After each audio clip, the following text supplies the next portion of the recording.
अभी तक आपने सुना, अब क्या होगा? क्या वाकई में मुझे बचाने आप नहीं आएंगे अमन जी? प्लीज़ आकर मुझे यहाँ से ले जाइए। मैं इस जिल्लत और गंदगी भरी ज़िंदगी में नहीं जी सकती। मेरे पास तो बस दोपहर तक का ही समय है। अब मैं क्या करूँगी? वो फूट फूट कर रोती हुई बेड पर गिर पड़ी थी। उसकी यादें पिछले दिनों में जाने लगी थी, जब अमन उसकी ज़िंदगी से जा चुका था। अब आगे सलोनी को रानी ने कमरे में लाकर बंद कर दिया था। वो अपने अमन को याद करके बहुत रो रही थी। फिर उसे लगभग 6 महीने पहले की बात याद आने लगी थी। अमन से रिश्ता टूटने के बाद सलोनी गुमसुम हो गई थी। उसे इस बात का बेहद पछतावा था कि जब अमन उससे प्यार करता था तो वो उसे ठुकराती रहती थी, और जब उसे अमन से प्यार हुआ तो सब कुछ बदल गया। अमन की माँ और अपने पापा की बात के खातिर उसे अपने प्यार को भूलना पड़ा था। अमन ने अपनी माँ को मनाने की बहुत कोशिश की। राघव और नेहा ने भी बहुत समझाया, पर सुनीता जी की आंखों पर जो अंधविश्वास की चादर बिछ चुकी थी वो उतर नहीं सकी थी। अमन ने गुस्से और दुख से खुद को अपने परिवार वालों से अलग थलग कर लिया था। वो अब घर में किसी से बात नहीं करता था। खाना भी थाने में होटल से मंगवा कर खा लिया करता था। फिर देर रात घर आता था और सीधे अपने कमरे में चला जाता था। अब सुनीता जी चाहती थी कि अमन सलोनी को भूलकर अपनी नई जिंदगी शुरू करे। इसके लिए वो कई लड़कियों की फोटो अमन को दिखाती रहती थी, पर वो कुछ नहीं बोलता था। बस गुस्से भरी नज़र उन पर डालकर चला जाता था। इस बार सुनीता जी ने बहुत खूबसूरत लड़की पसंद की थी। वो बेहद खुशी से उसके ऑफिस जाने के समय दिखाने आई थी। ये देख बेटा, ये लड़की तेरे साथ बेहद खूबसूरत लगेगी। तू हाँ कर दे तो मैं आज ही ये रिश्ता तय कर लूंगी। अमन ने अपनी माँ का मुस्कुराता चेहरा देखा और गहरे दुख से बोला, सिर्फ खूबसूरत लगने की वजह से मैं आपकी पसंद की लड़की से शादी नहीं कर सकता माँ। आपको पता है ना कि मैं सिर्फ सलोनी से प्यार करता हूँ, और अगर वो नहीं तो कोई नहीं। मैं कभी उसके सिवा किसी और लड़की से शादी नहीं करूँगा। आप मेरी शादी का ख्याल अपने दिल से निकाल ही दीजिए तो अच्छा रहेगा। और वो चला गया। तेरी शादी तो मैं करा के ही रहूंगी बेटा, पर तू उस सलोनी के कारण मुझे बार बार इनकार करता है ना। अब देख मैं क्या करती हूँ। अगर तुम शादी नहीं करोगे तो तेरा घर नहीं बसेगा, तो उस सलोनी की बहन का घर क्यों बसा रहे। अब मैं सबसे पहले इस नेहा को अपने घर से बाहर करूंगी, फिर तुम दोनों भाइयों की शादी किसी अच्छे खानदान में करूंगी, जहाँ की बेटियां अब सगुनी ना हो। वो गुस्से से तिलमिला उठी थी और अब बहुत ही बुरा करने का फैसला कर बैठी थी। उन्होंने उसी दिन से राघव और नेहा के बीच में दरार डालना शुरू कर दिया, पर अपने गुस्से में वो ये भी भूल गई कि नेहा उनके वंश को आगे बढ़ाने वाली है। अब वो अक्सर राघव से नेहा की शिकायत करने लगी कि नेहा मेरा ख्याल नहीं रखती है। तुम दोनों भाई तो दिन भर घर में रहते नहीं हो। ये मुझे अपनी बहन का घर नहीं बस पाने के कारण परेशान करती है। मुझे ताना देती है, हमेशा झिझक कर बात करती है और मेरे मरने की दुआ मेरे मुंह पर ही करती है। नेहा का 6वां महीना शुरू हो गया था। वो बिन माँ की बच्ची थी। जब से शादी करके ससुराल आई थी अपनी सास को ही माँ मानती थी। राघव अपनी माँ की शिकायत सुन सुनकर थक गया तो नेहा से जानने बैठ गया था। नेहा, माँ ने तुम्हें हमेशा अपनी बेटी माना है, पर तुम सलोनी और अमन की शादी नहीं होने का गुस्सा उन पर क्यों निकालती हो? क्या तुम्हें हमारी शांत होती जिंदगी पसंद नहीं आ रही है? वो नाराजगी से बोल रहा था। राघव जी, मैं अपने बच्चे की कसम खाकर कहती हूँ, मैं माँ के साथ ऐसा कुछ नहीं कर सकती हूँ। मैं बहुत दिन से आपसे बात करना चाहती थी, पर आपको बताने में मुझे शर्म आती थी। वो रोने लगी थी। माँ खुद मुझे देवर जी के गुस्से के लिए फटकारती हैं, हमेशा मेरे खाने पीने पर नज़र रखती हैं, हर रोज़ अपनी मर्जी से खाने का मेनू डिसाइड करती हैं। अगर मैं कुछ बनाकर खाना चाहूँ तो मुझे अपने पापा के घर चले जाने को बोलती हैं। आज भी मुझसे लौकी की सब्जी खाई नहीं गई, पर उन्होंने आलू की कटी भुजिया मेरे हाथ से छीनकर कचरे में फेंक दी। मैं ठीक से खा भी नहीं पाती हूँ। माँ खुद तो घर के किसी भी काम में मेरी कोई मदद नहीं करती हैं। ऊपर से उन्होंने काम वाली बाई को भी निकाल दिया है। उनका कहना है कि बाई साफ सफाई का ख्याल नहीं रखती है। मैं घर में अकेले रहकर जब उनसे कुछ बात करने जाती हूँ तो वो अपना कमरा बंद कर लेती हैं। अब आप बोलिए मेरी क्या गलती है? मैंने तो अपनी माँ को बचपन में ही खो दिया था। अब आपकी माँ ही मेरी माँ है, पर सलोनी की वजह से वो मुझे हमेशा परेशान करती हैं। वो एक सांस में सब भूल गई थी। अपनी माँ की ऐसी खराब हरकतें सुनकर राघव बेहद परेशान हो गया था। वो नेहा की बिगड़ती हालत देख रहा था, पर अपनी माँ को कुछ कहता तो वो उल्टे रोने लगती थी। राघव ने अमन से माँ को समझाने को कहा तो वो चुप हो गया। राघव इन सब से परेशान होकर नेहा को ही समझाने लगा था। देखो नेहा, मैं माँ को नहीं समझा पा रहा हूँ। अब हम सबके लिए अच्छा होगा कि तुम ही समझ जाओ। वो जो बोलती हैं वही किया करो। तुम दोनों के बीच में मैं पिसा जा रहा हूँ। मेरे ऑफिस में ढेर सारा काम पेंडिंग पड़ा है, पर घर की वजह से मेरे दिमाग में हमेशा टेंशन रहता है। कई रातों से मैं सो नहीं पाता हूँ। ऐसा लगता है कि मैं जल्दी ही पागल हो जाऊँगा। वो अपने बालों को कसकर पीछे बोला था। नेहा बस बेबसी से उसकी सूरत देखती हुई अपना सर हाँ में हिलाकर रह गई थी। इसी बीच एक दिन नेहा को किचन में काम करते वक्त चक्कर आ गया था। वो मदद के लिए सुनीता जी को आवाज़ देने लगी थी। वो आई, पर उसे गिरा हुआ देखकर वापस चली गई। नेहा बहुत मुश्किल से उठ पाई थी। वो जल्दी से राघव को फ़ोन करके घर आने को बोली थी। राघव घबराहट में जल्दी से घर आया। उसे बेदम लेटा देखकर तुरंत डॉक्टर के पास ले गया था। मिस्टर राघव, आप शायद इनका बिल्कुल भी ख्याल नहीं रखते हैं। अभी नेहा को अच्छी डाइट के साथ आराम की भी सख्त ज़रूरत है। इसके बॉडी को पूरी खुराक नहीं मिल रही है। ऐसे में माँ बच्चा दोनों पर खतरा आ सकता है। यदि इसकी कमजोरी ऐसी रही तो जन्म के समय माँ या बच्चे में से कोई एक ही बच सकता है। डॉक्टर ने बहुत नाराज होकर कहा था। राघव बेहद डर गया था। वो घर आकर सुनीता जी को डॉक्टर की सारी बात बताने लगा था, पर वो बीच में ही उठकर चलती बनी और जाते जाते बोल गई थी। इन नए जमाने की लड़कियों के अलग ही नखरे हैं। मैंने भी 2 बच्चे जने हैं। ये और डॉक्टर दोनों झूठ बोल रहे हैं। जरूर इसने अकेले में उसे ये सब तुमसे कहने को बोला होगा। इसे कमजोरी कैसे होगी? सारा दिन तो ये बस खाती है और सोती रहती है। जब ये गिरी तो मुझे बुलाया भी नहीं और सीधे तुम्हें ऑफिस से बुलाकर परेशान किया। मुझे तो लगता है कि ये गिरने की बात झूठी ही बोल रही है और तू इसके बाद में आकर अपनी माँ को ही गलत समझ रहा है। राघव को बेहद गुस्सा आया था। माँ, नेहा अकेले में डॉक्टर से मिली तक नहीं है और आप इसकी सारी बातों को झूठ बता रही हैं। इसके सच बताने और खुद भी अपने आंखों से देखने के बाद भी मैंने हमेशा इसे ही चुप कराया है, पर लगता है आपसे मेरी खुशी बर्दाश्त नहीं हो रही है। आप सलोनी से नफरत करने के चक्कर में अपने आने वाले वंश को जन्म देने वाली लड़की को भूल चुकी हैं। आपकी यही मर्जी है ना कि नेहा यहाँ से चली जाए? तो फिर ठीक है। वो गुस्से में एक फैसला ले चुका था। उसकी बातों से घबराकर नेहा कुर्सी पर गिर चुकी थी। सुनीता जी को अपने बेटे की बात सुनकर बहुत गुस्सा आने लगा था, पर वो जो चाहती थी वही होने जा रहा था, इसलिए चुप रहकर बस राघव को देखती रही थी। नेहा, तुम अभी अपना सारा सामान समेटो। मैं तुम्हें इसी वक्त तुम्हारे पापा के घर हमेशा के लिए छोड़ आऊँगा। अगर तुम यहाँ रही तो ना तुम जिंदा रहोगी और ना ही तुम्हारा बच्चा। इसीलिए अभी अपनी और बच्चे की जान बचाओ। बाकी बातें मैं बाद में देख लूँगा। वो नेहा का बाजू पकड़े अपने कमरे की तरफ चल पड़ा था। कुछ ही देर में राघव खुद ही नेहा का सारा सामान पैक करके बारी बारी से गाड़ी में रखता जा रहा था। नेहा तेजी से सुनीता जी के पास आकर उनका पैर पकड़ के ली थी और वो रोते हुए सुनीता जी से राघव को रोकने की मिन्नतें करने लगी थी, पर सुनीता जी उठकर अपने कमरे में चली गई थी। राघव नेहा का सारा सामान गाड़ी में बंद कर उसे खींचते हुए ले गया था। वो उसे लेकर निर्मल जी के घर चल पड़ा था। सारे रास्ते नेहा रोती रही। निर्मल जी और सलोनी उन दोनों को ढेर सारे सामानों के साथ देखकर घबरा गए थे। राघव ने बैठकर निर्मल जी को अपने घर की सारी स्थिति बताई थी। देखिए बेटा जी, हर घर में कुछ ना कुछ समस्याएं आती ही हैं। इसका मतलब ये थोड़ी है कि आप अपनी पत्नी को अकेला छोड़ दें। बहन जी अभी गुस्से में हैं, इसीलिए ऐसा कर रही हैं, पर वो नेहा और अपने आने वाले पोते पोती से बहुत प्यार करती होंगी। निर्मल जी बेहद शांति से राघव को समझा रहे थे। आप नेहा को अपने पास रखिएगा तो इसकी सारी खराब तबीयत ठीक हो जाएगी। अभी 2-3 दिन नेहा को यहीं रहने दीजिए, फिर आकर ले जाइएगा। इतने समय में इसकी तबीयत भी ठीक हो जाएगी और बहन जी का गुस्सा भी उतर जाएगा। निर्मल जी के समझाने पर राघव कुछ देर चुप रहा था। फिर नेहा की बिगड़ी हालत और कमजोर पड़ते वजूद को देखकर बेहद लाचारी से बोला था। पापा जी, मेरी माँ का गुस्सा बिना अमन की शादी किए नहीं उतरेगा और वो शादी नहीं करेगा। अभी नेहा को अच्छी देखभाल की ज़रूरत है, इसीलिए आप इसे अपने पास ही रखिए। ये अभी यहीं रहेगी। इसकी डिलीवरी होने के बाद मैं अलग घर लेकर नेहा को ले जाऊंगा। फिर वो रोती हुई नेहा को छोड़कर चला गया था। सलोनी चुपचाप अपनी बहन को संभालने लगी थी। 10 दिन बीत गए थे। अमन अपने किसी केस में इतना बिजी था कि उसे घर में नेहा की कमी महसूस ही नहीं हुई थी।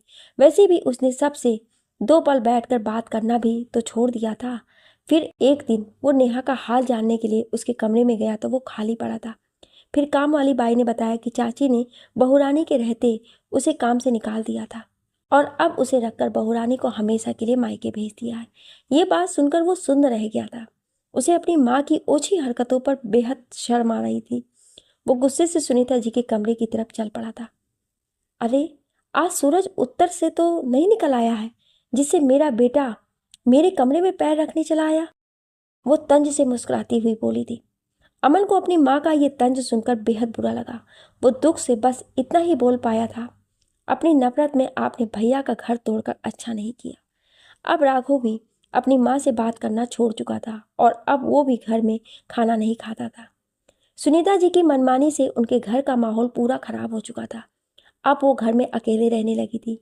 काम वाली बाई आकर सारा काम करके खाना भी बना जाती और वो अकेले खाया करती थी।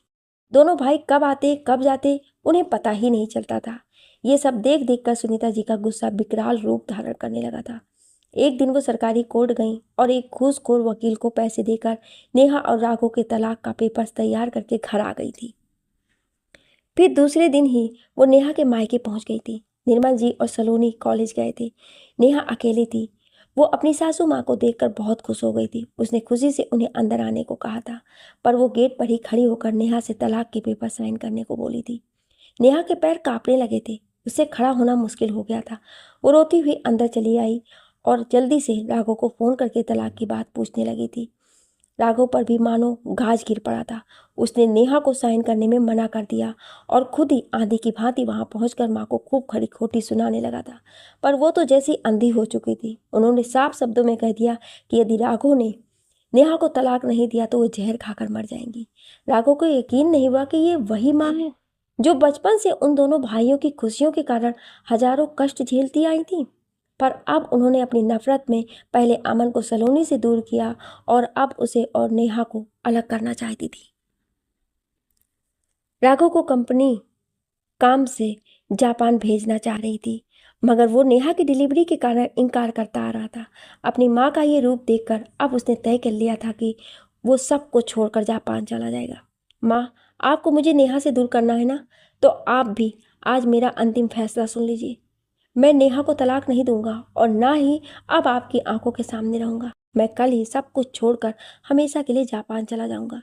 इस दुनिया में अब कोई मेरा नहीं है, क्योंकि जब मेरी माँ ही मेरी दुश्मन बन गई है तो अब कोई रिश्ता नाता मेरे लिए मायने नहीं रखता। आप अब अकेली खुशी से रहिए और अब नेहा से भी दूर रहिए। बोलकर वो जाने लगा था, पर नेहा ने उसका हाथ थाम लिया था। राघव जी, मुझे भी अपने साथ ले चलिए। मैं आपके बिना नहीं जी सकती। अभी हमारे बच्चे को हम दोनों के प्यार की ज़रूरत है। प्लीज़ ऐसा कदम मत उठाइए। वो रोते हुए उसकी पीठ से लिपट गई थी, पर राघव गुस्से से उसे खुद से हटाकर चला गया था। राघव के हमेशा के लिए जापान बसने के फैसले से सुनीता जी को पहली बार बहुत घबराहट हुई थी। वो राघव के पीछे ही ऑटो पकड़कर घर आई थी। उन्होंने अपनी गलती मानकर राघव से माफ़ी मांगी और नेहा को घर लाने को कहा था। पर अब राघव कुछ भी सुनने की स्थिति में नहीं था। वो अपना सारा सामान समेटकर दूसरे दिन सुबह ही जापान चला गया था। निर्मल जी और सलोनी घर आए तो नेहा को संभालना मुश्किल हो गया था। वो रो रो कर पागल होने लगी थी। सलोनी ने राघव को फ़ोन किया, पर उसने फ़ोन रिसीव ही नहीं किया और अपना फ़ोन स्विच ऑफ कर लिया था। फिर दोनों बाप बेटी ने नेहा को जैसे तैसे संभाला था। दिन बीतते गए थे। नेहा की डिलीवरी का समय आ गया और एक दिन नेहा ने 2 खूबसूरत जुड़वा बच्चों को जन्म दिया था। राघव जापान जाकर सबको भूल चुका था। उसने कभी भी पलटकर नेहा का हाल नहीं पूछा और ना ही उसने अपना कोई संपर्क नंबर ही नहीं दिया जिससे नेहा उसे बता सकती कि वो तो खूबसूरत बेटा बेटी का पापा बन चुका है। सुनीता जी को निर्मल जी फ़ोन कर दादी बनने की बधाई दी थी, पर वो उनकी बेटियों को अपने घर के बिखरने का इल्ज़ाम लगाकर खूब खरी खोटी सुनाती और बोली कि जब मेरा बेटा मेरा नहीं रहा तो उसके बच्चे के आने की कोई खुशी नहीं है मुझे। इधर अमन चाचा बनने की बात सुनकर बेहद खुश हो गया था। वो ढेर सारे कपड़े, खिलौने और भी कई ज़रूरत के सामान लेकर नेहा के पास उसके घर पहुंच गया था। सलोनी छुप गई। वो एक बार भी बाहर नहीं आई थी। नेहा को अमन का ढेर सारा सामान देखकर कोई खुशी हुई नहीं थी। वो अमन को समझाने लगी थी कि उसे इन चीज़ों की नहीं, राघव की ज़रूरत है। वो अमन से राघव का पता लगाने को बोली थी। सुनीता जी को जब पता चला कि अमन नेहा से मिलने गया था तो वो खूब हंगामा करने लगी थी। अमन ने तो उनकी कोई बात नहीं सुनी थी। फिर वो नेहा को फ़ोन लगा ली थी। तुम्हारे कारण मेरा एक बेटा घर छोड़कर चला गया है और तुम्हारी बहन के कारण मेरा दूसरा बेटा मेरी कोई बात नहीं सुनता है। तुम दोनों बहनें बेहद मनहूस हो। जब से मेरे जीवन में आई हो कुछ भी अच्छा नहीं हुआ है। यदि थोड़ी सी भी लाज शर्म हो तुम में तो आज के बाद अमन को अपने घर में घुसने मत देना। अगर तुम अपने बच्चों से प्रेम करती हो तो तुम्हें उसी नन्हे मुन्नों की कसम है नेहा, आज के बाद तुम अमन से बात भी नहीं करोगी। वो गुस्से से बोलकर फ़ोन काट दी थी। नेहा बहुत रोई थी। फिर अमन को फ़ोन करके अपनी कसम देकर अपने घर आने से मना कर दी थी। वो अपनी भाभी को पूरे यकीन के साथ बोला कि वो जल्दी ही राघव को ढूंढ लेगा, फिर उससे मिल लेगा। जीवन का नियम है कि वो किसी के लिए नहीं रुकता है। राघव कहाँ था किसी को कोई खबर नहीं थी। अमन अपने काम में खुद को व्यस्त कर चुका था और नेहा को बच्चों से फुर्सत नहीं थी। सलोनी भी दोनों बच्चों को देखकर खुश हो जाती थी, वरना उसकी ज़िंदगी तो बेरंग हो चुकी थी। इन्हीं उदासी के दिनों में एक बात हुई थी। सलोनी के कॉलेज में शहर के सबसे बड़े कारोबारी निरंजन सिंह की बेटी का नामांकन कराने उसके भाई प्रशांत सिंह कॉलेज गया था। निरंजन सिंह जितने रुपए पैसे से धनी थे उतने ही दिल से भी अमीर थे। कई स्कूल कॉलेज को लाखों रुपए का डोनेशन हर साल देते थे। कितने ही गरीब बच्चों का पालन पोषण करने के लिए कई संस्थान चलवाते थे। मंदिरों में गरीबों का खाना खिलाने के लिए पैसे दान करते थे। वहीं उनका बेटा गुस्सैल, रंगीन मिजाज और नशेबाज था। वो प्रिंसिपल के ऑफिस में बैठा बातचीत कर रहा था। जब किसी काम से सलोनी ऑफिस में आई थी वो उसे देखकर बेखुद रह गया था। इतनी सुंदर लड़की उसने पहली बार देखी थी। जब प्रिंसिपल ने सलोनी से उसका परिचय करवाया तो उसने अपनी हाथ उसकी ओर बढ़ा दिया, पर सलोनी ने हाथ जोड़कर प्रणाम किया था। प्रशांत जब अपने घर पहुंचा तो उसकी नज़रों में सलोनी का मासूमियत और सादगी से भरा चेहरा घूम रहा था। उसने कभी भी किसी लड़की को भोग की वस्तु से ज़्यादा नहीं समझा था। यही कारण था कि वो माता पिता के लाख कोशिश के बावजूद किसी लड़की से शादी करने को तैयार नहीं हुआ था। पर आज वो तय कर चुका था कि अपने पापा से सलोनी के बारे में बात करेगा। पापा, आप हमेशा मुझे शादी करने को बोलते हैं ना। एक लड़की है जो रिया के कॉलेज में प्रोफेसर है। मैं उससे शादी करना चाहता हूँ। आप कुछ भी कीजिए पर मेरी शादी उसी से होनी चाहिए। रात में जब सब खाने पर एक साथ बैठे थे तो प्रशांत अपने पापा से बोला था। निरंजन सिंह तो खुशी से उछल पड़े थे। उसकी माँ मालिनी जी और रिया भी खुश हो गई थी कि चलो इसे कोई लड़की पसंद तो आई। वो कितना भी बुरा था पर था तो उनका इकलौता बेटा। निरंजन सिंह का वंश उसी से आगे बढ़ता, इसीलिए वो उसे भरोसा दिलाकर कि कल ही वो सारी बात का पता लगाएंगे। दूसरे दिन निरंजन सिंह कॉलेज के एक प्रोफेसर से मिले थे और सलोनी के बारे में सारी जानकारी लेकर घर आए थे। वो अब देर ना कर उसी शाम मालिनी जी के साथ सलोनी के घर पहुंच गए थे। निर्मल जी को निरंजन जी के बारे में सारी बातों की जानकारी थी, पर उन्हें प्रशांत सिंह के बारे में कुछ नहीं पता था। वो अपनी सलोनी के लिए, उनके इकलौते बेटे के लिए रिश्ता लेकर आने की बात सुनकर बेहद खुश हो गए थे। उन्होंने उनका स्वागत काफ़ी अच्छे तरीके से किया था। सबके चाय नाश्ते के बाद निरंजन सिंह सीधे मंगनी और शादी की बात करने लगे थे। नेहा तो चौंक कर रह गई थी। वो अपने पापा को इशारे से मना करने लगी थी। निर्मल जी निरंजन जी को कुछ स्पष्ट जवाब ना देकर सोचकर बताने की बोले थे। निरंजन सिंह इसे एक पिता की उलझन समझकर सलोनी को एक बार दिखाने को बोले थे। अब निर्मल जी नेहा को इशारे से सलोनी को लाने को बोले थे। सलोनी आई तो निरंजन जी और मालिनी जी उसकी सुंदरता से गुंग रह गए थे। वो उन दोनों को प्रणाम की तो मालिनी जी ने अपने गले से हीरो का हार उतारकर सलोनी को पहना दिया था। वो गुस्से से भर उठी थी। निरंजन जी ने निर्मल जी से जल्दी ही जवाब देने को कहा और फिर कुछ बातें करके चले गए थे। उनके जाने के बाद जब सलोनी को सारी बात पता चली तो वो इस शादी से साफ इनकार कर दी थी। निर्मल जी और नेहा उसे मनाना शुरू कर दिया पर वो नहीं मानी थी। उसके दिल में अमन इस कदर बस गया था कि अब किसी की गुंजाइश नहीं रही थी। इसी तरह 2 दिन और बीत गए। उधर प्रशांत को चैन नहीं मिल रहा था। वो अपने पापा से निर्मल जी से बात करने को बोलने लगा था। निरंजन जी भी निर्मल जी की देरी से नाराज होने लगे थे। अब पहली बार ऐसा हुआ कि प्रशांत को कोई लड़की पसंद आई थी और उस रिश्ते में भी इतनी देरी देखकर उन्हें भी बुरा लगने लगा था। वो फ़ोन लगा बैठे थे। निर्मल जी ने कल जवाब देने की बात कहकर फ़ोन रख दिया था। रात में निर्मल जी सलोनी के कमरे में आकर प्रशांत से शादी के लिए जवाब मांगने लगे थे, पर वो धीरे से बोली थी, पापा मेरे दिल में अमन जी की जगह अब कोई नहीं आ सकता है। इसलिए मैं किसी से शादी नहीं कर सकती हूँ। आप उन लोगों को मना कर दीजिए। निर्मल जी को बहुत गुस्सा आ गया था। क्या बोलूँ कि मेरी बेटी किसी से प्रेम करती है जिससे उसकी शादी कभी नहीं हो सकती है, और उसी के कारण वो आपके बेटे से शादी नहीं करेगी। देख सलोनी, यदि तू मुझे अपना पापा समझती है तो तुझे निरंजन जी के बेटे से शादी करनी ही पड़ेगी। मैं अपनी दोनों बेटियों को इस तरह उजड़ी जिंदगी देख कर नहीं जी सकता हूँ। तुझे ये शादी करनी ही होगी सलोनी, क्योंकि बेटा ऐसा नहीं होना हुआ ना तो मैं जीते जी मर जाऊंगा। मैं हमेशा ये सोचता रह जाऊंगा कि मैं बहुत ही अभागा पिता हूँ जो अपनी एक भी बेटी को खुश नहीं देख पाया। और वो फपक उठे थे। उनके आंसू से सलोनी मजबूर हो गई थी। वो अपने तड़पते हुए दिल की पुकार सुनना बंद करके अपने पापा को शादी के लिए हाँ कर दी थी। दूसरे दिन निर्मल जी निरंजन जी को हाँ कर दिए थे। फिर धूमधाम से एक दिन सलोनी और प्रशांत की मंगनी की रस्म हो गई थी। पंडित जी ने उन दोनों की शादी का दिन 6 महीने बाद निकाला था। प्रशांत तो गुस्से से पंडित जी को ही मारने दौड़ पड़ा था, पर मालिनी जी ने उसे समझाकर शांत कर दिया था। अब हर दूसरे तीसरे दिन प्रशांत फोन घुमा देता और मजबूरी में सलोनी को उसकी बकवास सुननी पड़ती थी। सलोनी अपनी यादों से बाहर आ गई थी। रानी ने उसे आकर नहाने को कहा था और बेहद खूबसूरत लहंगा उसके सामने रख दिया था। सुनीता जी 2-3 साल से अकेले रहकर टेंशन से बीमार हो गई थी। कुछ दिनों से उनके पेट में बहुत दर्द रहता था। वो अमन को कहना चाहती थी कि मुझे डॉक्टर से दिखा दे, पर वो कभी घर आता तो सुबह निकल जाता था, कभी रात भर गायब रहता था। एक दिन नेहा अपने बच्चों को लेकर बाजार गई थी, जहाँ उसे सुनीता जी दिखी थी। वो खुद को रोक नहीं पाई और उनके पास चली गई थी। उन्हें प्रणाम कर हाल चाल पूछने लगी थी, पर वो उससे बात नहीं करना चाहती थी। नेहा उनके हाथों में चिंकू को डाल दी और बड़े प्यार से बोली थी, माँ, ये आपके बेटे का बेटा है, इसे गोद में लेकर देखिए, आपको उनका एहसास होगा।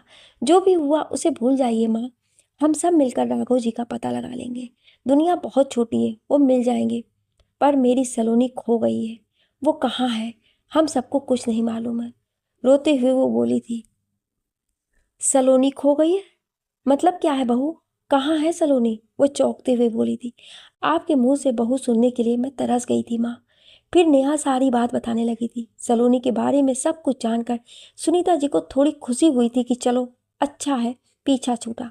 पर एक औरत होने के नाते उन्हें बुरा लगा था कि लड़की है, ना जाने कहाँ और किस हाल में होगी। वो नेहा को सलोनी के जल्दी ही मिल जाने की दिलासा देने लगे थे। फिर दोनों बच्चों को गोद में लेकर दुलार करने लगी थी। उन्हें अपने राघव और अमन के बचपन की याद आने लगी थी। वो दुकान से दोनों बच्चों के लिए कपड़े खिलौने खरीद कर नेहा को थमा दी थी। फिर वो निर्मल जी का हाल समाचार भी पूछने लगी थी। नेहा बार बार सोच रही थी कि वो सुनीता जी से पूछ ले कि मैं घर आ जाऊं आपके पास, पर उनका रूखा रवैया देखकर हिम्मत नहीं हुई थी। वो उसे बच्चों का ध्यान रखने भूलकर चली गई थी। इधर अमन पूरे शहर में अपने खबरियों को काम पर लगा रखा था। उस रात अमन को एक खबरी का फोन आया था।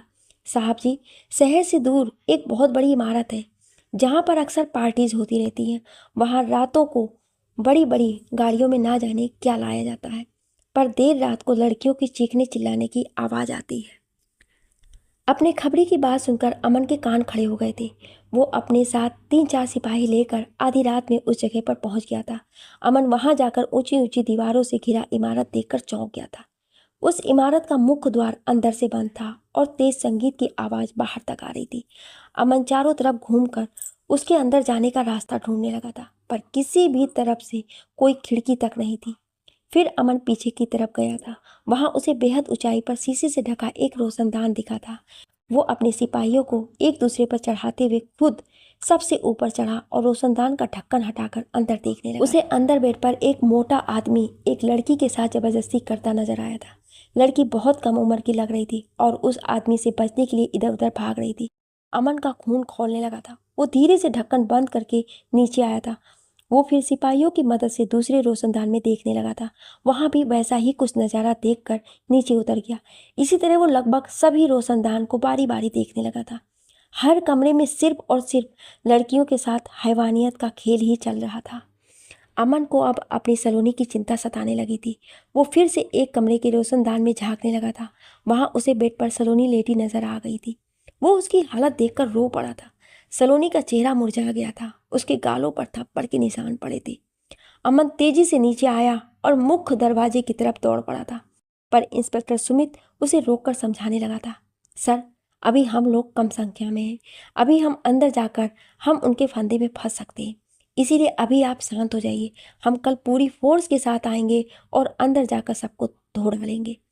अमन को भी सुमित की बात सही लगी थी। वो हड़बड़ी करके सलोनी सहित ढेरों लड़कियों को वहां फंसा नहीं छोड़ सकता था। फिर इतनी बड़ी इमारत पर रेड डालने के लिए उसे कमिश्नर साहब की परमिशन की जरूरत थी। वो मन मारकर सबके साथ वापस चला गया था। आज वो थाने में ही कुर्सी पर बैठकर सुबह होने का इंतजार करते करते सो गया था। अमन की नींद बहुत सवेरे ही टूटी थी। वो फ्रेश होकर चाय पीते हुए कमिश्नर साहब को फ़ोन पर मिलने का समय मांगने लगा था। उसे अतिरिक्त पुलिस फोर्स के अलावा रेड डालने के लिए अरेस्ट वारंट की ज़रूरत भी थी। कमिश्नर साहब ने उसे 2 घंटे बाद अपने घर बुलाया था। तब तक वो बेचैनी से थाने में ही टहलने लगा था। वो अपनी हथेलियों पर जोर जोर से मुक्का मारता सलोनी का उजड़ा चेहरा याद करने लगा था। सलोनी के चोटिल चेहरे को याद करके उसका गुस्सा बढ़ता ही जा रहा था। किसी तरह 2 घंटे बीते और वो अपनी जीप से चल पड़ा था। कमिश्नर के घर पर अमन जब पहुंचा तो वहां इंस्पेक्टर सुमित भी आया हुआ था। आओ अमन, हम लोग तुम्हारी ही चर्चा कर रहे थे, बैठो। वो वहीं बगल में रखी कुर्सी की तरफ इशारा करते हुए बोले थे। इतनी सुबह सुबह क्या बात हो गई है जो तुम रात भर सोए नहीं हो? तुम्हारी आंखें लाल हो गई हैं। इस तरह तो तुम कोई काम सही से नहीं कर पाओगे। सर, आपको सुमित ने नहीं बताया? वो जो 2 लड़की और एक प्रोफेसर जो गायब हुई थी, उसका पता चल गया है। अमन जोश भरे स्वर में बोला था। क्या? सच में? कहाँ है वो सब? कमिश्नर खुशी से बोले थे। सुमित भी तो 1 मिनट पहले ही आया था। इसने तो अभी मुझे कुछ नहीं बताया। अमन बीती रात हुई सारी घटना विस्तार से बताने लगा था। कमिश्नर सब कुछ सुनकर बेहद हैरान हो गए थे। अमन, शहर के एक छोर पर इतनी बड़ी घटना को अंजाम दिया जा रहा है और हमें आज तक पता नहीं चला। मासूम लड़कियों का शोषण किया जाता है और हमें कोई भनक तक नहीं लगी। वो गहरे शौक में आ गए थे। अमन, अब हमें बहुत ही सावधानी से हर कदम उठाना होगा। वहाँ जिस तरह के काम हो रहे हैं उससे पता चलता है कि उस इमारत के ऊपर किसी बड़े आदमी ने अपनी छाया दे रखी है। तुम लोगों को बहुत संभल कर हर कदम उठाना होगा। उनके पास हथियार भी हो सकते हैं। वैसे अमन, तुम मुझसे क्या चाहते हो?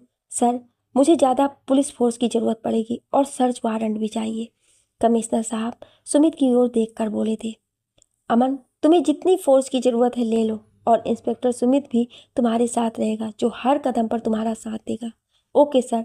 फिर वो दोनों कमिश्नर साहब को सैल्यूट करते हुए निकल पड़े थे। अब तक सलोनी को रानी और पुष्पा अच्छे से तैयार कर चुकी थी। उसे बिल्कुल दुल्हनों वाले लहंगे और मेकअप से सजाया गया था। तभी गेट से रमाबाई और एक लड़की अंदर आई थी। देख तो रेखा, कितनी हसीन लग रही है मेरी सल्लो रानी। रमाबाई हंसकर सलोनी की ओर देखती हुई बोली थी। हाँ मौसी, ये तो मस्त दिख रही है। बड़े साहब तो इसको देखकर ही पागल हो जाएंगे। तुम लोग ये ठीक नहीं कर रहे हो। मेरे अमन जी को पता चला ना तो वो तुम लोगों को सलाखों के पीछे डाल देंगे। वो इंस्पेक्टर है, मुझे ज़रूर ढूंढ रहे होंगे। तुम लोगों की करतूत जानकर वो तुम सबका जीना हराम कर देंगे। एक एक दाने को तरसोगे तुम लोग। सलोनी गुस्से से चीख कर बोली थी। यह अमन कौन सा बनता है? खैर, तुम उसे मेरे लिए छोड़ दो और अब बड़े साहब की रानी बनने को तैयार हो जाओ। रेखा उसके गालों को छूते हुए बोली थी। हाँ मेरी सल्लो रानी, किसी की औकात नहीं है जो यहाँ से आकर तुम्हें या किसी और लड़की को बाहर ले जा सके। तुम्हारा आशिक पुलिस वाला है तो क्या हुआ, वो यहाँ तक कभी पहुँच नहीं पाएगा। रमाबाई बेहद अकड़ से बोली थी। तभी एक लड़का आकर उसके कानों में कुछ बोला था। अरे रेखा, रानी, पुष्पा, चल जल्दी, बड़े साहब आ गए हैं। सुन लड़की, वो जो कहेंगे तुमको वही करना है। अगर तुमने कुछ भी गड़बड़ की तो मार मार कर तेरी सारी हड्डियां तोड़ दूंगी। रमाबाई दांत पीसते हुए सलोनी से बोली और फिर वो सब वहां से चली गई थी। एक बार फिर से गेट बंद हो चुका था। अमन अपने साथ पुलिस फोर्स लेकर रवाना हो गया था। सारे पुलिस वाले सभी सादे कपड़ों में थे। उस इमारत से बहुत दूर ही सब गाड़ियों को छोड़कर दबे पांव मंजिल की तरफ चल पड़े थे। वहां पहुंचकर उन लोगों को मुख्य द्वार पर एक गंजा चौकीदार दिखा था। अमन अपने सिपाहियों को कुछ समझाने लगा था। फिर वो और सुमित फोन के ब्लूटूथ से जुड़ गए थे। अमन ने सारे सिपाहियों में से 1/3 को इमारत के चारों ओर फैला दिया और बाकी सिपाही के साथ वो और सुमित मुख्य द्वार के सामने पेड़ों की ओट में छिप गए थे। वो मुख्य द्वार की ओर बढ़ने की सोच ही रहा था, तभी एक बड़ी सी गाड़ी वहां से गुजरती हुई गेट पर जाके खड़ी हो गई। चौकीदार ने जल्दी से गेट खोला तो गाड़ी अंदर चली गई थी। अमन फिर पेड़ के पीछे छुप गया था। सलोनी के कमरे में रानी आई थी। उसके मेकअप को एक बार चेक करने के बाद बोली थी, चलो सल्लो, बड़े साहब तुमसे मिलना चाहते हैं। देख सल्लो, कुछ गलत हरकत मत करना, वरना वो नाराज हुए तो मौसी तुमको बहुत मारेगी। इन 3-4 दिनों में तो समझ ही गई होगी कि यहाँ से निकलना किसी के बस की बात नहीं है। अब इस जिंदगी को खुशी से स्वीकार कर ले। बड़े साहब बहुत अच्छे हैं, अगर तू उनको खुश कर देगी तो वो तुझ पर धन की बरसात कर देंगे और मौसी भी तुझसे बहुत खुश रहेंगी। वो सलोनी को समझाते हुए बोली थी, सुन ना रानी, तू मेरी बहन जैसी है, मुझे यहाँ से किसी भी तरह छुटकारा दिला देना। अभी बाहर ले जाते समय किसी पीछे के गेट से निकाल दे। देख बहन, मुझ पर यह एहसान कर, मैं तेरे पैर पड़ती हूँ, मुझसे ये सब नहीं हो सकेगा। सलोनी नीचे बैठकर रानी का पैर पकड़कर रोते हुए बोलने लगी थी। रानी भी उसके साथ रोने लगी और बोली, मैं तुझे अपने बारे में बताती हूँ। जब मुझे यहाँ मेरा प्रेमी बेचकर भाग गया था तो मैंने भी बहुत कोशिश की थी भागने की और मौसी का कहा नहीं मानने की, पर उसके बदले मेरी बेल्ट और लोहे की रॉड से पिटाई हुई थी। फिर जब मुझे बड़े साहब के पास भेजा गया तो मैंने उनको बहुत ज़ोर से धक्का दिया और दरवाज़ा खोलकर बाहर भाग गई थी। उनका सर दीवार से लगकर घायल हो गया था। उस गलती की बहुत बड़ी सज़ा मुझे बड़े साहब ने दी थी। यहाँ पर जितने भी लोग डांस देखने आए थे उन सब से बड़े साहब और मौसी ने मेरा रेप करवाया था। मैं मरणासन स्थिति में पहुंच चुकी थी, पर किसी को थोड़ी भी दया नहीं आई थी। फिर पूरी रात मैंने दर्द झेला और जिंदा भी रही। सुबह मेरा इलाज करवाया गया था। उस घटना के बाद मुझ में मौसी को इनकार करने की हिम्मत नहीं हुई और मैंने मौसी की हर बात माननी शुरू कर दी, जो आज तक मानती रही। वो अपने आंसू पोंछते हुए बोली थी, देख सल्लू, तूने मुझे बहन कहा, इसीलिए तुझे ये सलाह देती हूँ, तुम भी एक बहन की सीख समझकर सुन और समझने की कोशिश करो। यहाँ से भागना असंभव है। यदि मैं तुम्हारे लिए कोशिश भी करूँगी ना तो मेरा तो जो हाल होगा वो तो होगा ही, पर मौसी तुम्हारा हाल बहुत बुरा कर देंगी। इसलिए कह रही हूँ बहन, इस जिंदगी को खुशी से स्वीकार कर ले, सुखी रहेगी। उसी समय पुष्पा आ गई थी। क्या कर रही हो तुम दोनों? वहाँ बड़े साहब इंतजार कर रहे हैं। फिर वो रानी की आंखों को देखकर चौंक गई थी। क्या हुआ रानी, तुम क्यों रो रही हो? अरे कुछ नहीं पुष्पा, बस कुछ पुरानी बातें याद आ गई थी। वो सलोनी की आंखों के इशारे से कुछ भी बोलने से मना करती थी। फिर उसे उठाती हुई उसके कानों में धीरे से बोली थी, इसको कुछ मत बताना, ये मौसी की पक्की चमची है। वो दोनों उसके चेहरे को घूंघट से छुपाकर एक सजे हुए आलीशान कमरे में ले आई थी। वहाँ मखमली डबल बेड पर बड़े साहब बैठे थे। आओ रानी, आओ, आज तो तुम कमाल की सुंदर लग रही हो, पर अभी तो जिसको लाई हो उसे दिखाओ, बाद में तुझे भी देखूंगा। कुटिलता से मुस्कुराते हुए वो बोला था। रानी सलोनी को पकड़े हुए उसके शरीर की थरथराहट को महसूस कर रही थी। उसका दिल इस भोली भाली लड़की के लिए रो रहा था। वो सलोनी को बेड पर बैठा दी थी। ये आवाज़ मैंने कहीं सुनी है, पर कहाँ, मुझे याद क्यों नहीं आ रहा है। सलोनी को बड़े साहब की आवाज़ सुनी हुई लग रही थी। बड़े साहब आगे बढ़कर सलोनी का घूंघट उठाने लगे थे। तभी पुष्पा अपना हाथ आगे बढ़ाकर अदा से बोली थी, साहब जी, सल्लो रानी बेहद खूबसूरत है, इतनी ज़्यादा कि आज तक आपने ऐसी लड़की कभी नहीं देखी होगी। आप एक बार इसे देख लेंगे तो फिर होश में नहीं आ पाएंगे, इसलिए हमारा इनाम पहले ही दे दीजिए, इतना तो हमारा भी हक बनता है। बड़े साहब मुस्कुराकर अपने पॉकेट से नोटों की गड्डी निकालकर उसके हाथों पर रख दिए थे। अब तो मैं इस खूबसूरत बला को देख सकता हूँ ना, वो हंसकर बोला और सलोनी का घूंघट एक झटके में उठा दिया था। तुम यहाँ? ये नहीं हो सकता, तुम यहाँ कैसे आई? वो बेड से उछल पड़ा था और अपने सर के बाल नोचता चीखने लगा था। तुम्हें यहाँ लाने की किसकी हिम्मत हुई? सलोनी उसे देखकर चौंक गई थी। वो बड़े साहब कोई और नहीं, प्रशांत सिंह था, जिससे उसकी कुछ महीने पहले मंगनी हुई थी। वो भी सदमे में आ गई थी। उसे प्रशांत का ये रूप देखकर बहुत बड़ा झटका लगा था। तो तुम्हारा ये रूप है प्रशांत सिंह? तुम ऐसे धंधे करके अपने पापा का नाम रोशन करते हो? मुझे मेरी सहेली ने तुम्हारे बारे में कहा था कि तुम रंगीन मिजाज के हो, पर तुम ऐसे हो मैं सोच भी नहीं सकती थी। अब मैं तुम्हारा ये काला रूप सबके सामने लेकर आऊंगी। सलोनी जहर भरे शब्दों में बोलती हुई उठकर खड़ी हो गई। अपनी बकवास बंद करो, गुस्से से बोलता हुआ बाहर निकल पड़ा था। रानी और पुष्पा अचानक हुए इस अप्रत्याशित घटना से बौखला गई थी। उन दोनों को कुछ समझ नहीं आया। वो भी प्रशांत के पीछे भागी थी। सलोनी भी भागना चाहती थी पर पुष्पा ने बाहर से गेट बंद कर दिया था। आपने कैसे बेविचारी से मेरी शादी तय की थी पापा, ये शायद आपको भी पता नहीं होगा। सलोनी बिलखते हुए खुद से बोलती हुई बेड पर गिर पड़ी थी। सलोनी को अपने सामने इस रूप में देखकर प्रशांत बौखला गया था। वो गुस्से से बाहर भागा था। उसके पीछे डरकर रानी और पुष्पा भी भागी आई थी। रमाबाई, कहाँ हो तुम? हाल में आकर वो चिल्ला पड़ा था। रमाबाई अपने कमरे में आराम फरमा रही थी। बड़े साहब की गुस्से भरी आवाज़ सुनकर दौड़ती हुई आती है। क्या हुआ साहब? मेरी मेहमानबाजी में कुछ कमी रह गई है क्या? मैं सारा इंतजाम ठीक कर देती हूँ, आप बोलिए तो सही। सलोनी को यहाँ कौन लाया है? मुझे उसका नाम जानना है, वो गुर्राते हुए बोला था। उसकी आंखें दहक उठी थी। क्या बात है साहब, क्या आप उसे जानते हैं? वो चौंक पड़ी थी। पहले आप बैठिए साहब, आप अपना गुस्सा ठंडा कीजिए। वो प्रशांत के गुस्से से लाल हो रहे चेहरे को देखकर डर गई थी, फिर भी उसका हाथ पकड़कर अपने कमरे में ले आई थी। हाँ, अब बोलिए बड़े साहब, क्या बात हो गई? आप इतने गुस्से में क्यों हैं? आप तो हमारे भगवान हैं। आपके गुस्सा हो जाने पर हमारा क्या होगा साहब? ये लड़की दूसरी लड़की को पकड़ते समय उसका पीछा करते हुए आ गई थी, तो दोनों लड़कों ने इसे भी उठा लिया था। रमाबाई चिंतित होते हुए बोली थी। उसे कुछ कुछ अंदाजा हो गया था कि सलोनी जरूर ही साहब की जान पहचान की है, तभी तो ये इतने गुस्से में है। तुम नहीं जानती रमाबाई इस लड़की के बारे में? कुछ महीने पहले इससे मेरी मंगनी हो चुकी है। प्रशांत अपने सर के बालों को मुट्ठी में कसते हुए बोला था। ये सुनकर रमाबाई को चक्कर आ गया था। वो घबराकर बेड के किनारे बैठ गई थी। उसी समय रानी और पुष्पा भी वहां आ गई थी। वो दोनों भी बड़े साहब की बात सुनकर बेहद घबरा गई थी। अब मैं क्या करूं? इसे यहाँ से ले जाऊंगा तो ये सबको सच बता देगी। मुझे पहली बार कोई लड़की शादी करने के लिए पसंद आई थी, पर अचानक ये क्या हो गया? वो बुरी तरह हताश हो चुका था। साहब जी, मैं सलोनी को समझाती हूँ, वो किसी से कुछ नहीं कहेगी। फिर आप दोनों की मंगनी भी तो हो चुकी है, रमाबाई सोचते हुए बोली थी। नहीं रमाबाई, तुम इसे नहीं जानती हो। सलोनी अपने कॉलेज की बेहद सख्त प्रोफेसर है। वो मेरे आगे कभी नहीं झुकेगी। अभी कुछ देर पहले ही तो बोल चुकी है, सबको मेरी सच्चाई बता देगी। मैं अपने पापा का नाम पूरे समाज में बदनाम नहीं कर सकता, पर इसे छोड़ भी नहीं सकता हूँ। मेरी बहुत मुश्किल से इससे मंगनी हुई थी। कुछ दिनों बाद शादी होनी थी, पर अब मैं क्या करूँ? तुम लोग ही कुछ बताओ अब। प्रशांत रानी, पुष्पा और रमाबाई की ओर देखकर बोला था। अभी साहब जी बहुत गुस्से में हैं। यदि कुछ गलत सलाह दूंगी तो मुझे गोली मार देंगे, इसलिए कुछ तो करना पड़ेगा जिससे सांप भी मर जाए और लाठी भी न टूटे। रमाबाई का दिमाग बहुत ही शातिर था।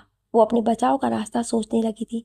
फिर जल्दी ही उसे एक तगड़ा आइडिया आया था। वो हंसकर बोली थी, साहब जी, आप ना सलोनी से जबरदस्ती शादी कर लीजिए। वो आपकी पत्नी बन जाएगी तो किसी से कुछ नहीं कह पाएगी। भले वो आपसे नफरत करने लगे, पर अपने पिता की इज्जत की खातिर हमेशा आपके साथ रहेगी। फिर तो आपकी मर्जी चलेगी, जो चाहे करते रहिएगा। वाह, जियो रमाबाई, तुमने तो कमाल का आइडिया दिया है। अब मेरा दिल खुशी से झूम उठा है। प्रशांत खुलकर मुस्कुराते हुए बोला और उठकर खड़ा हो गया। रमाबाई बड़े साहब को हंसते देखकर शांत होने लगी थी, पर अपने हाथों से सलोनी को मुफ्त में निकलते देखकर उसे बहुत अफसोस हो रहा था। हाँ साहब जी, अब आप कोई चिंता मत कीजिए। अभी सलोनी दुल्हन की तरह सजी हुई है। मैं अभी ही आप दोनों की शादी करवा देती हूँ। वो ऊपरी मन से हंसकर बोली और सबको बुलाने लगी थी। अरे सागर, समीर, राहुल, राजा, यहाँ आओ। क्या हुआ मौसी, तुम इतनी जोर से क्यों चिल्ला रही हो? वो सब एक साथ दौड़े आए थे। तुम लोग जल्दी से पंडित जी को बुला लाओ, आज हमारे बड़े साहब की यहाँ शादी होगी। रमाबाई खुश होने की नाटक करते हुए बोली थी। अपना नाटक बंद करो रमाबाई, तुम्हारी इस घटिया जगह पर मेरी शादी नहीं होगी। रानी, पुष्पा, तुम लोग सलोनी को लेकर आओ, हम अभी मंदिर में जाकर शादी करेंगे। प्रशांत गुस्से से बोला था। वो दोनों जल्दी से बाहर भागी थी। सलोनी को लाने उस कमरे में गई तो वो आहट सुनकर गेट की ओट में छुप गई थी। रानी पुष्पा अंदर गई तो सलोनी जल्दी से बाहर निकलकर दरवाजा बंद कर दी और भागने लगी थी। गलियारे से होते हुए वो हॉल में पहुंची और वहां से मुख्य द्वार की ओर भागी थी, पर उसके पैरों की पायल की आवाज से प्रशांत दौड़कर बाहर निकला था।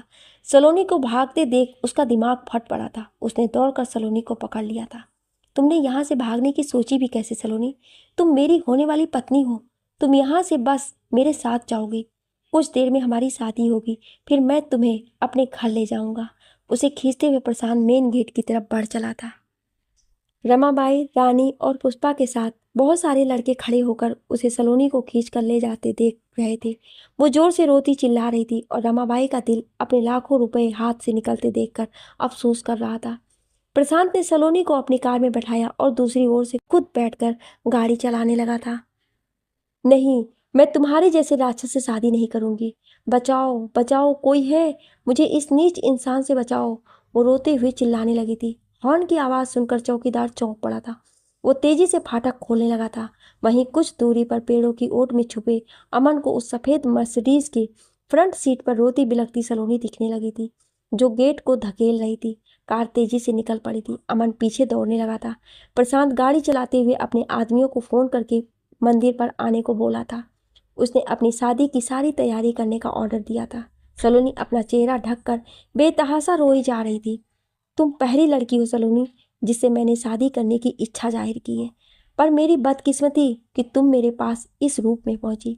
मैंने तुमसे प्यार किया सलोनी, इसीलिए तुम्हें खुद से दूर नहीं जाने दूंगा। हमारी शादी आज ही होगी और तुम्हें अपने पापा की इज्जत रखने की खातिर मेरा साथ स्वीकार करना होगा। उसका बाजू पकड़कर अपनी तरफ खींचते हुए बेशर्मी से बोला था। नहीं नहीं, मैं तुमसे शादी नहीं करूंगी। तुम जैसे आदमी की पत्नी बनने से अच्छा है मेरे लिए मर जाना होगा। छोड़ो मुझे, मुझे नफरत है तुमसे। तुमने ना जाने कितने मासूमों की जिंदगी बर्बाद कर दी है। वो चीखती हुई अपना हाथ छुड़ाने की कोशिश करने लगी थी। तुम जितना चिल्लाना चाहती हो चिल्ला लो सलोनी, आज तुम्हारी आवाज़ सुनने कोई नहीं आएगा। आज हमारी शादी के बाद मैं तुम्हारी ये धारदार जुबान काट कर रख दूंगा। वो ठहाके लगाते हुए बोला था। सलोनी रोने के सिवा कुछ नहीं कर सकती थी। उसे अपने अमन जी अभी भी पूरा भरोसा था कि वो आकर उसे बचा लेगा, पर अब वो भरोसा टूट रहा था। वो अपनी बेबसी पर तड़पती अपने पापा और दीदी को याद करने लगी थी। अमन गाड़ी के पीछे कितना दौड़ता, वो रुक गया और सुमित के पास गया था। उसने सुमित को उस इमारत के अंदर फोर्स के साथ जाकर छापा मारने को कहा और खुद कुछ सिपाहियों को लेकर सलोनी को ढूंढने चल पड़ा था। अमन बहुत दूर तक उस गाड़ी को ढूंढकर थक गया था, पर वो सफ़ेद मर्सिडीज कहीं गुम हो चुकी थी। फिर वो हार कर गाड़ी किनारे लगाता सुमित को फ़ोन लगाने लगा था। सुमित, क्या स्थिति है वहाँ की? तुम लोग ठीक हो ना? अगर ज़रूरत पड़ेगी तो मैं और फोर्स बुला लूँगा। नो सर, सब ठीक है। हम इतनी ज़्यादा की संख्या में हैं कि ये लोग कुछ नहीं कर पाएंगे। यहाँ के बॉस एक 50 साल की औरत है, जिसके इशारों पर ये यहाँ लड़कियों से जिस्म फरोशी करवाई जाती है। इस धंधे में इसका साथ बड़े साहब देता आया है। वो अभी कुछ देर पहले एक लड़की को लेकर भागा है। मैंने सबको गिरफ्तार कर लिया है और अभी सबको गाड़ी में बैठाया जा रहा है। सर, यहाँ बहुत ही कम उम्र की लड़कियाँ भी हैं जिन्हें बहुत मारा पीटा गया है। सबके चेहरे पर चोट के निशान पड़े हैं और ये कई दिनों से भूखी प्यासी भी हैं। यहाँ ऐसा कोई भी ऐसी नहीं है जो खुशी से यहाँ आई हो।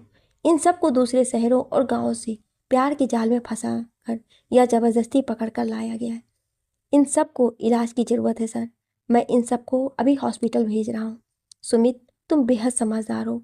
मैं वहाँ का पूरा कमांड तुम्हारे हाथ में देकर आया हूँ। तुम जो फैसला लोगे सही ही होगा।